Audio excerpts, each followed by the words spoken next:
In this video, we're going to learn about the brain and neuroscience. So let's start with the basics.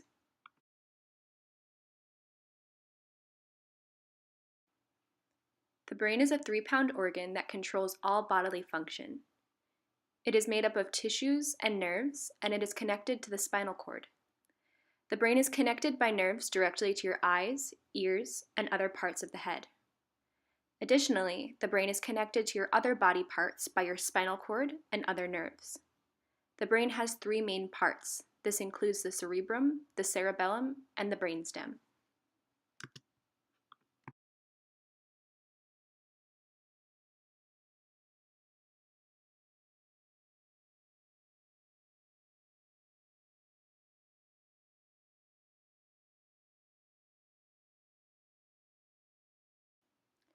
The cerebrum is the largest part of the brain. It controls the senses, planned motion, thinking, reading, speech, and emotion. The cerebrum is split into 2 hemispheres, including the left and right. The left hemisphere controls the right side of the body, whereas the right hemisphere controls the left side of the body.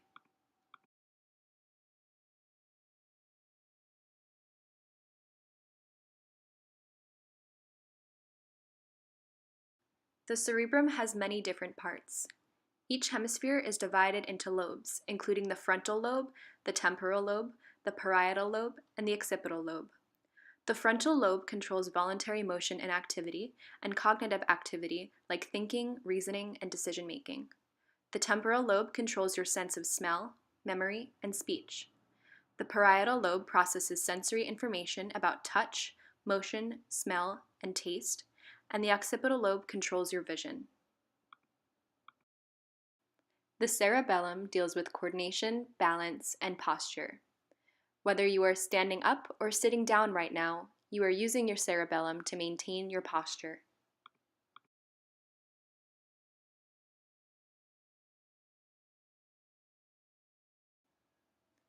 The brainstem connects the cerebrum to the spinal cord. It consists of the midbrain, the pons, and the medulla.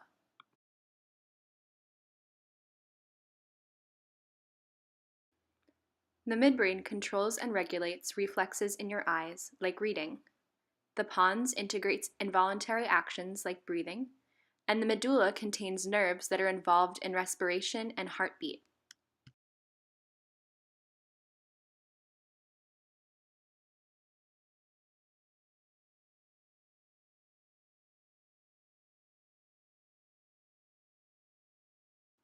This diagram allows us to visualize the brain. Note the location of the cerebrum, the cerebellum, and the brainstem.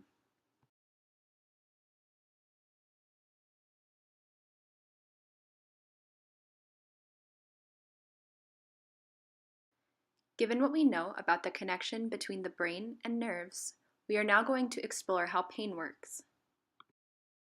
Let's say you got a paper cut on your finger. When this painful stimulus occurs, certain types of neurons known as nociceptors in that body part are alerted. These neurons send signals along your peripheral nerves to your spinal cord. Then your spinal cord facilitates the travel of that signal up to your brain, where it is then processed.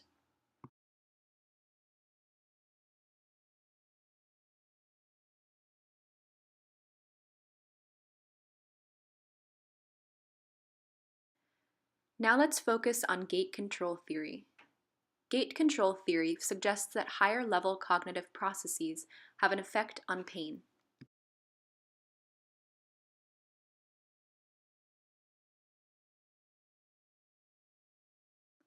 The theory states that pain signals can be controlled by a gate mechanism that opens to allow the signals to reach the brain or closes to prevent their travel. Cognitive processes like anxiety or anticipation open the gate, whereas distraction and relaxation, such as in the form of art therapy, will close the gate.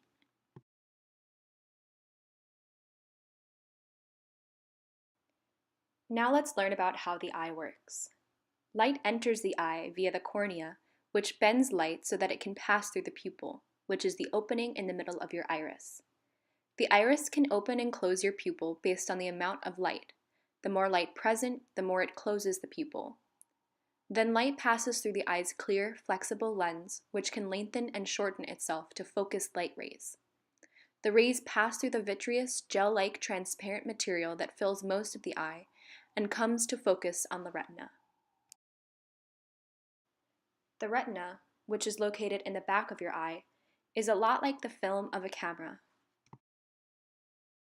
The retina captures and processes the light rays into electrical impulses that then travel along the optic nerve into the brain. The light rays are turned into electrical signals by specialized cells called rods and cones. Rods are used to see more general figures in dim lighting, whereas cones are used to see color and visual details. You have many more rods than you have cones.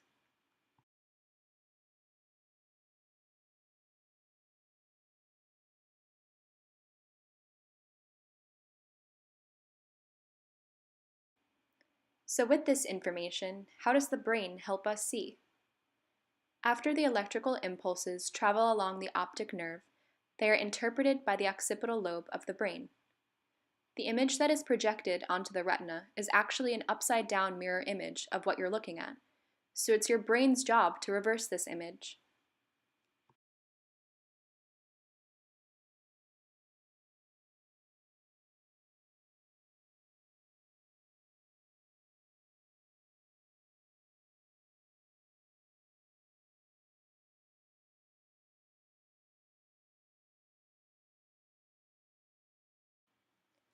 Your eyes and your brain can be tricked pretty easily. Think about the last time you viewed an optical illusion. Something that tricks your senses is called an illusion. When you experience a visual illusion, you either see something that does not exist, or you miss a part of what you were looking at.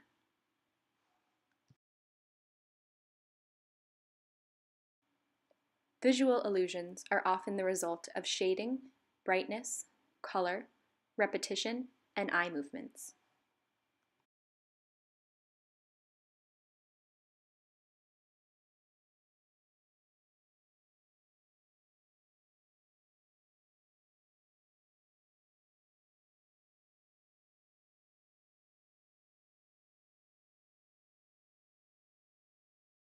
Now that we know the basics of the brain, vision, and illusions, let's focus on op art. Op art is an artwork based in mathematics. It confuses our eyes and warps our perception of reality.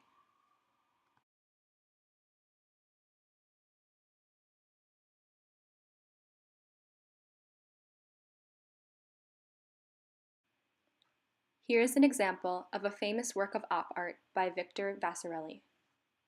What do you think you see?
So what is actually going on in this artwork? Vasarely's Duo 2 is actually comprised of two-dimensional squares.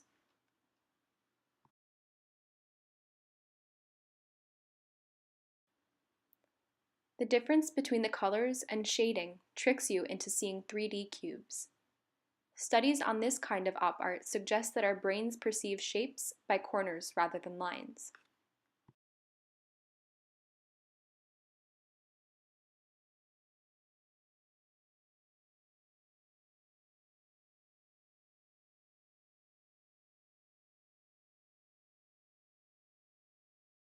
This piece of op art is called Movement in Squares by Bridget Riley.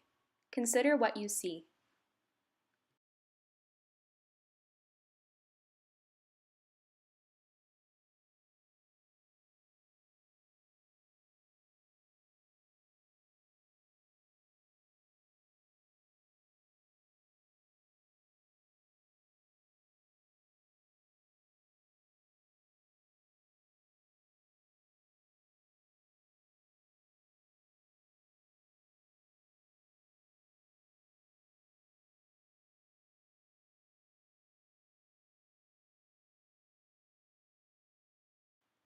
Look closely. Do you see curves or movement?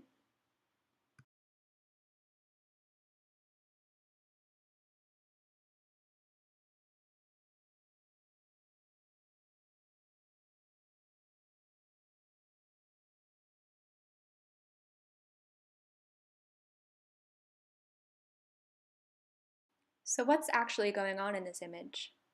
Just like Vasarely's Duo 2, Riley's movement in squares is also made of two-dimensional squares. The heights of these squares are all the same, but their widths become increasingly narrow towards the center of the piece. This tricks your eyes into seeing two planes curving into the middle, like pages of a book lying open.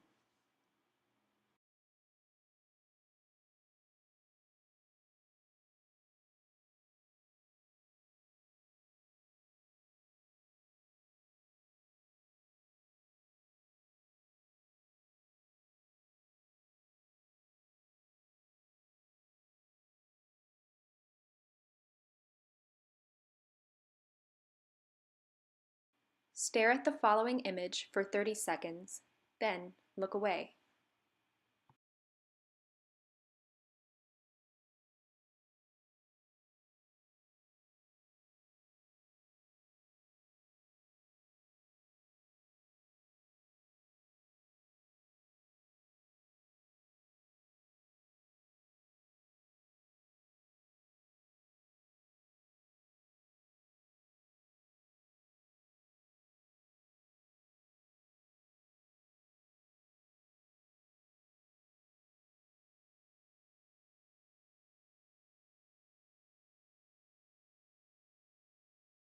When you looked away from the image, what did you see?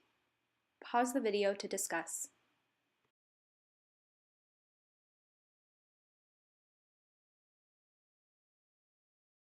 Now what happens if we turn off the light in a bright room?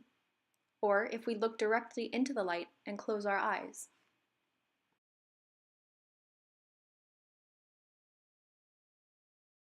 What did you see this time? Again, pause the video to discuss.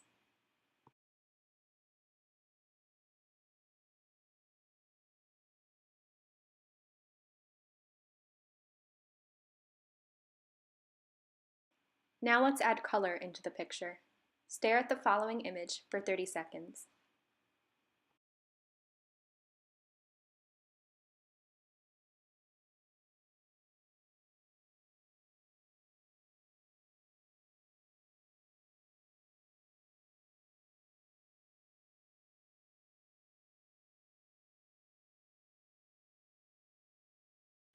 The screen is about to change, but keep looking. Consider what you see on the following white screen.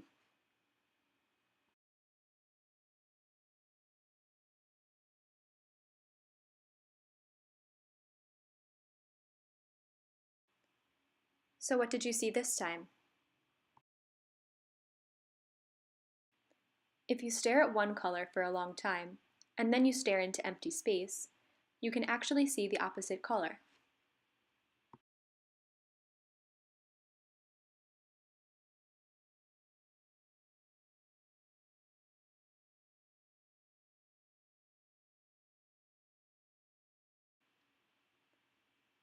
Now look through the prism glasses and draw what you see.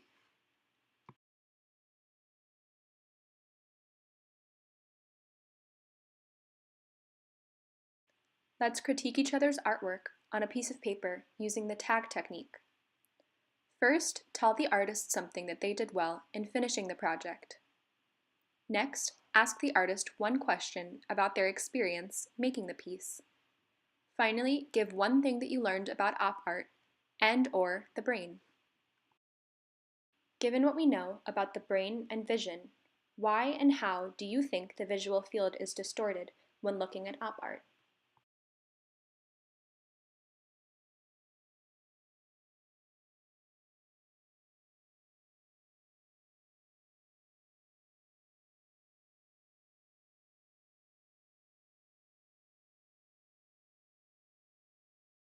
Let's learn some more about the neuroscience of art.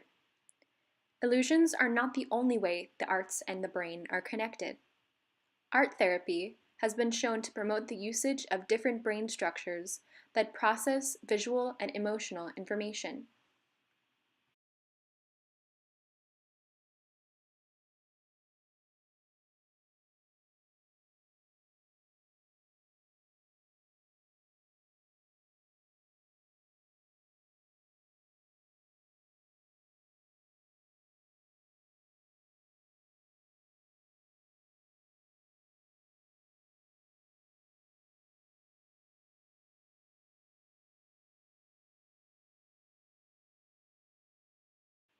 But what is art therapy? Creative art therapy, for example, is the usage of different art forms, such as visual art, drama and music, dance, and creative writing, in a medicinal, therapeutic, or counseling context. Art therapy is delivered by highly trained creative art therapists. Patients' artwork can be used to assess their cognitive and emotional functioning. Discussing elements of the art can also facilitate conversations on patients' strengths, weaknesses, and healing progress.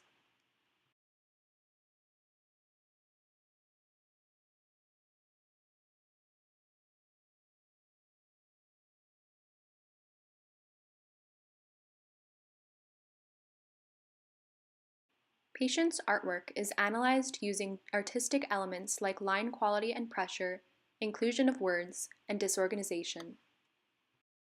Different combinations of these values have been found to be common among diagnostic groups.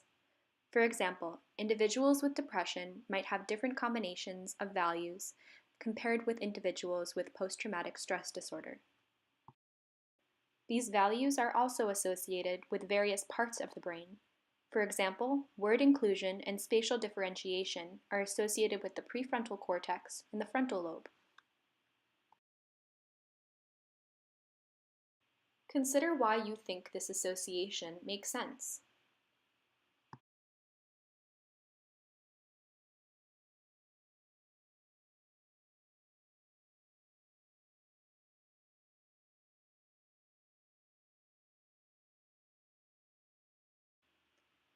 Creative art therapies have been shown to be very useful with hospitalized children.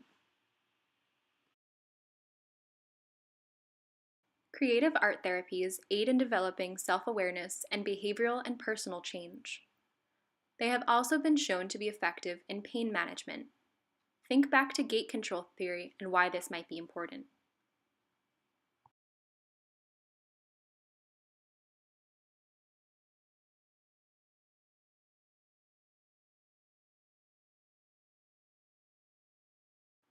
There are some other benefits of art therapy. For example, engaging in the process of critiquing art aids in organizing perception and verbal development in children.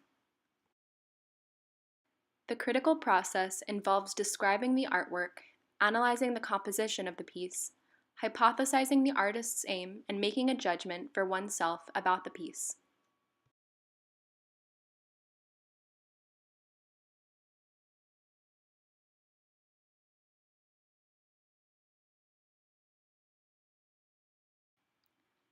To conclude, art and neuroscience connect in different and fascinating ways. Art can prove to be beneficial and improve our neuropsychiatric health and our quality of life.